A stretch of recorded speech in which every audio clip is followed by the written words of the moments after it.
యేసుక్రీస్తు మీ అందరికీ వందనాలు. యేసుక్రీస్తు ప్రభువు సర్వ మానవాళి కొరకు సిలువలో మరణిస్తూ చివరిగా 7 మాటలను పలికారు.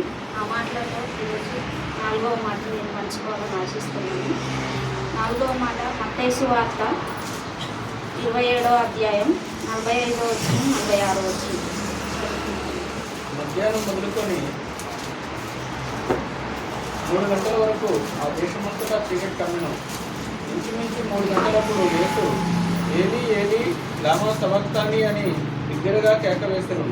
ఆ మాటకు నా దేవా నన్నెందుకు చేయి విడిచిదివని అర్థం. ప్రార్థన చేస్తున్నాము. స్తోత్రం స్తోత్రం స్తోత్రం పరిశుద్ధంగా అయ్యా, ఏ యోగ్యత లేదు, ఏ అర్హత లేదు విధానాన్ని బట్టి స్తోత్రం తండ్రి. అయ్యా, నీ మాటను పంచుకుంటాం తండ్రి. మాకు ప్రభు ఈ అవకాశం ఇచ్చినందుకు ప్రభావ నీ ఆత్మ చేత మమ్మల్ని నడిపించండి. అయ్యా, నీ జ్ఞానం చేత మమ్మల్ని నడిపించండి తండ్రి. మా తలంపులు మా ఆలోచనలు కాదు కానీ ప్రభావ అయ్యా, నీ ఆత్మ చేత నీ జ్ఞానంతో ప్రభావ మమ్మల్ని చెప్పుటకు ప్రభావ వివరించడం సహాయం దయచేయండి తండ్రి. ఇవన్నీ మాకు తోడుగా ఉండమని తండ్రి. ఈ మాటలు మేము విని ప్రభావ వాటి ప్రకారమే జీవించు ప్రభావ ఈ శివ మరణాన్ని ప్రభావ గుర్తు చేసుకుని ప్రభావ అయ్యా, మా పాపములు మా శాపములు ప్రభావ వాటిని తీసివేసి ప్రభావ రక్షణ కలిగి ప్రభావ నీకు నమ్మకస్తులుగా ఈ సన్నిధిలో విశ్వాసం కలిగి యథార్థవంతులుగా ఉండటకు సహాయాన్ని దయచేయమని తండ్రి. ఈ మాటలు ప్రభావ నేను చెప్పుటకు నీవే సహాయాన్ని దయచేయమని ప్రభావ ఎస్ఐ ప్రశ్న నామములో అడిగి వేడుకొని నామకం. 4వ మాట చెయ్యి విడిచేది. మత్తయి సువార్త 27వ అధ్యాయం 45-46 వచనాలు. ఏలి ఏలి లామా సబక్తాని. ఏలి ఏలి లామా సబక్తాని అంటే ఇది హెబ్రీ భాషలో రాయబడి ఉంది. నా దేవా నన్నెందుకు చేయి విడిచిదివని అర్థం. ఈ మాట 4వ మాట ద్వారా మనం ఏం నేర్చుకోవాలనుకుంటున్నామంటే ఇది ఆవేదన కలిగిన మాట. ఆయనను హింస పెట్టినప్పుడు రాలేదు ఆవేదన, ఈ మాట పలుకుతున్నప్పుడు వచ్చింది. ఫస్ట్ 45వ వచనం మనం చూసుకున్నట్లయితే మధ్యాహ్నము మొదలుకొని 3 గంటల వరకు ఆ దేశమంతటా చీకటి కమ్మింది. చీకటి ఎందుకు కమ్మింది? మనం నేర్చుకోగలిగే పాఠం. యేసుక్రీస్తు మన పాపాన్ని తన మీద ఎక్కించుకున్నాడు. మానవుడికి ప్రతినిధిగా శిలువ మీద చనిపోవడానికి ఇష్టపడ్డాడు. ఏ పాపము చేయనటువంటి వ్యక్తి పాపముగా గుర్తించవచ్చు. శాపం ఆయన మీద మోస్తూ ఉన్నప్పుడు సృష్టి తనని చూడలేకపోయింది. సృష్టికర్త ఇలాంటి భయంకరమైనటువంటి పరిస్థితులు గుండా వెళ్తున్నప్పుడు సూర్యుడు చీకటి కమ్మడం మొదలుపెట్టాడు. చీకటి దేవుని యొక్క ఉగ్రతకు కారణం. కుమారుడి మీద అదే కటకం పడుతున్నప్పుడు ఆయన ఆపలేదు, ఆయన అడ్డుపడలేదు. ఎందుకంటే మనం వధించబడకూడదని, మనం నరకాగ్నికి వెళ్ళకూడదని. తండ్రి నుంచి దూరం అయ్యాడు, అందుకే నా దేవా అన్నాడు. కానీ దేవుని యొక్క ప్రేమ నుంచి, దేవుని యొక్క కోరిక నుంచి ఆయన దూరం అవ్వలేదు. అందుకే నా దేవా అని పిలవగలిగాడు.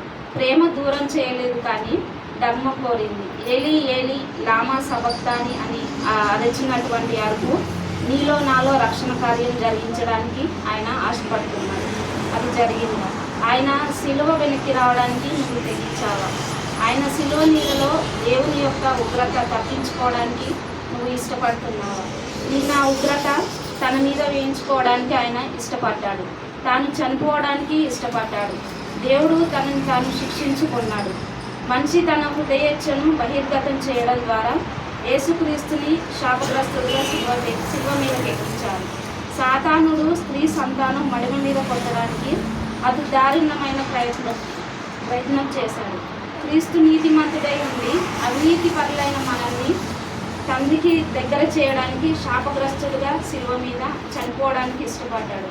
తండ్రి అయినటువంటి దేవుడు ప్రేమ, పవిత్రత, నీతి చూపించడానికి ఉగ్రతను కుమారుడి మీద చూపించాడు. ఈ 4 ఆ కేకకు కారణాలు. నా దేవా నన్ను ఎందుకు చేయి విడిచేది? ఆ కేకకు కారణం నేను చేసిన పాపం నన్ను క్షమించు ప్రభువా అని అడగడానికి నీకు ఇష్టమేనా? యేసుక్రీస్తు ప్రభువు వారు 6 గంటల సేపు శిలువలో వేలాడారు.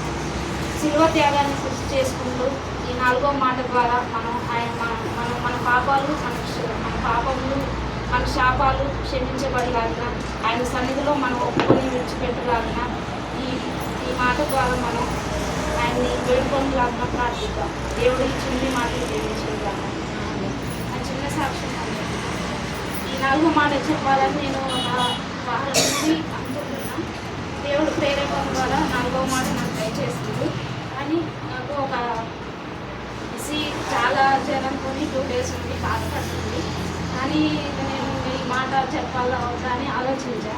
కానీ ప్రార్థన చేసినా కానీ దేవుడు చెప్పాలి అని నాకు ప్రేరేపణ కలుగుతుంది. దేవుడు ఇంక సహాయం చేసిన అసలు పొద్దున 7 గంటలప్పుడు కూడా నైట్ జ్వరం ఉంది బాగా ఫుల్, మార్నింగ్ కూడా ఫుల్ జ్వరం, సిరప్ల కోసం ప్రార్థన చేసుకున్నాను. దేవుని నాకు సహాయం చేయాలి ప్రభా, ఈ మాట నేను చెప్పడానికి నీ ఆత్మచూపులను నడిపించు, మా బిడ్డని ముట్టి స్వస్థపరచని ప్రార్థన చేసిన దేవుడు నన్ను క్షేమంగా మా ప్రయాణంలో తోడుగా ఉండి క్షేమంగా నడిపించు. ఈ మాటను పంచుకోవడానికి నాకు సహాయం చేస్తుంది. ఈ అవకాశం ఇచ్చిన దైవజనులకు నాకు వందనాలు. ఆ చిన్న బిడ్డని ముట్టి స్వస్థపరిచి కార్యం జరిగించినందుకు వందనాలు. చిన్న సాక్ష్యం దేవుడి